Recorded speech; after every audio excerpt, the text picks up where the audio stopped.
के निरीक्षण के लिए तैयार है श्रीमान।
लोगों ने कहा कि दुनिया का स्किल कैपिटल बनाने का सुझाव हमारे सामने रखा।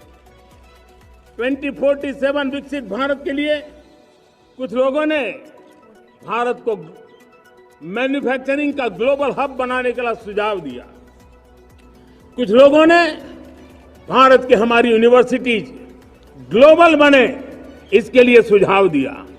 कुछ लोगों ने यह भी कहा कि क्या आजादी के इतने सालों के बाद हमारा मीडिया ग्लोबल नहीं होना चाहिए।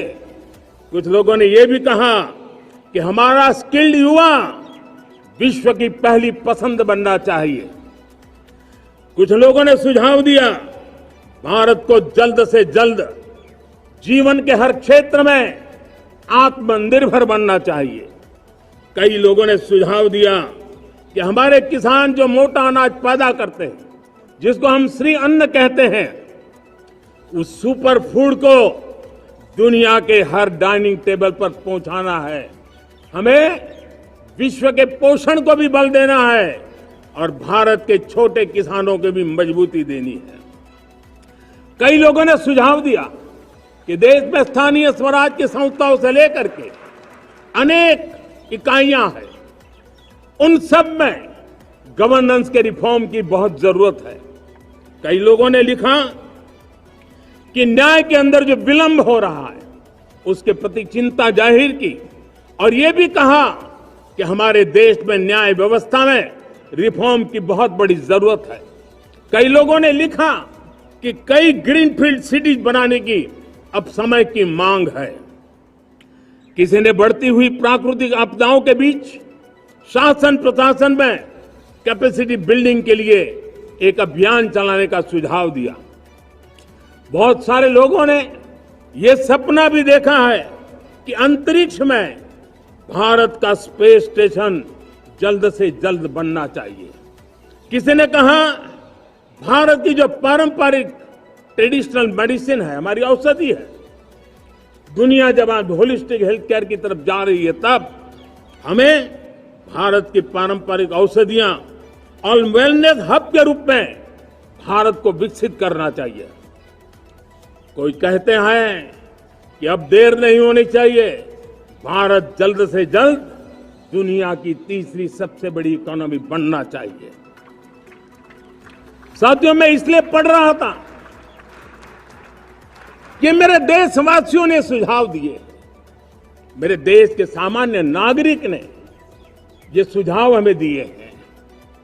मैं समझता हूं, जब देशवासियों की इतनी विशाल सोच हो, देशवासियों के इतने बड़े सपने हो, देशवासियों की इन बातों में जब संकल्प झलकते हो, तब हमारे भीतर एक नया संकल्प दृढ़ बन जाता है, हमारे मन में आत्मविश्वास नई ऊंचाई पर पहुंच जाता है। और साथियों, देशवासियों का ये भरोसा सिर्फ कोई इंटेलेक्चुअल डिबेट नहीं है, ये भरोसा अनुभव से निकला हुआ है। ये विश्वास लंबे कालखंड के परिश्रम की पैदावार है, और इसलिए देश का सामान्य मानव याद करता है जब लाल किले से कहा जाता है कि हिंदुस्तान के 18,000 गांवों में समय सीमा में बिजली पहुंचाएंगे, और वो काम हो जाता है, तब भरोसा मजबूत हो जाता है। जब ये तय होता है कि आजादी के इतने सालों के बाद भी 2.5 करोड़ परिवार ऐसे हैं जहां बिजली नहीं है, वो अंधेरे में जिंदगी गुजारते हैं, 2.5 करोड़ घरों में बिजली पहुंच जाती है, तब सामान्य मानवीय का भरोसा बढ़ जाता है। जब लाल किले से स्वच्छ भारत की बात कही जाए, तब इस देश के अग्रिम हरोड़ पंक्ति में बैठे हुए लोग हो, गांव के लोग हो, गरीब बस्ती में रहने वाले लोग हो, छोटे छोटे बच्चे हो, हर परिवार के अंदर स्वच्छता का वातावरण बन जाए, स्वच्छता की चर्चा हो, स्वच्छता के संदर्भ में एक दूसरे को रोक टोकने का निरंतर प्रयास चलता रहे। मैं समझता हूं कि ये भारत के अंदर आई हुई नई चेतना का प्रतिबिंब है। जब देश के सामने लाल किले से कहा जाए कि आज हमारे परिवारों में 3 करोड़ परिवार ऐसे हैं जिनके घर में नल से जल मिलता है, आवश्यक है हमारे इन परिवारों को पीने का शुद्ध पानी पहुंचे। जल जीवन मिशन के तहत इतने कम समय में नए 12 करोड़ परिवारों को जल जीवन मिशन के तहत नल से जल पहुंच रहा है। आज 15 करोड़ परिवार इसके लाभार्थी बन चुके हैं। हमारे कौन लोग वंचित थे इन व्यवस्थाओं से, कौन पीछे रह गए थे? समाज के अग्रिम पंक्ति के लोग इसके लिए अभाव में नहीं जीते थे। मेरे दलित, मेरे पीड़ित, मेरे शोषित, मेरे आदिवासी भाई बहन, मेरे गरीब भाई बहन, मेरे झुग्गी झोपड़ी में जिंदगी गुजारने वाले लोग, वही तो इन चीजों के अभाव में जी रहे थे। हमने अनेक ऐसे प्राथमिक आवश्यकताओं की पूर्ति के लिए जो प्रयास किया, और उसका परिणाम हमारे इन सारे समाज के बंधुओं को मिला है। हमने वोकल फॉर लोकल का मंत्र दिया। आज मुझे खुशी है कि वोकल फॉर लोकल ने अर्थतंत्र के लिए मंत्र बन गया है। हर डिस्ट्रिक्ट अपनी पैदावार के लिए गर्व करने लगा है। 1 डिस्ट्रिक्ट 1 प्रोडक्ट का माहौल बना है। अब 1 डिस्ट्रिक्ट 1 प्रोडक्ट को 1 डिस्ट्रिक्ट का 1 प्रोडक्ट एक्सपोर्ट कैसे हो, उस दिशा में हर जिले सोचने लगे हैं।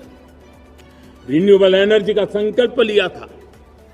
G20 समूह के देशों ने जितना किया है उससे ज्यादा भारत ने किया है, और भारत ने ऊर्जा के क्षेत्र में आत्मनिर्भर बनने के लिए, ग्लोबल वार्मिंग की चिंताओं से मुक्ति पाने के लिए हमने काम किया है। साथियों, देश गर्व करता है आज जब फिनटेक की सफलता को लेकर पूरा विश्व भारत से कुछ सीखना समझना चाहता है, तब हमारा गर्व और बढ़ जाता है। साथियों, हम कैसे भूल सकते हैं कोरोना के वो संकट काल। विश्व में सबसे तेज गति से करोड़ों लोगों को वैक्सीनेशन का काम हमारे इसी देशों में हुआ। यही देश हैं जो कभी आतताई आतंकवादी हमें आकर के मार के चले जाते थे, जब देश की सेना सर्जिकल स्ट्राइक करती है, जब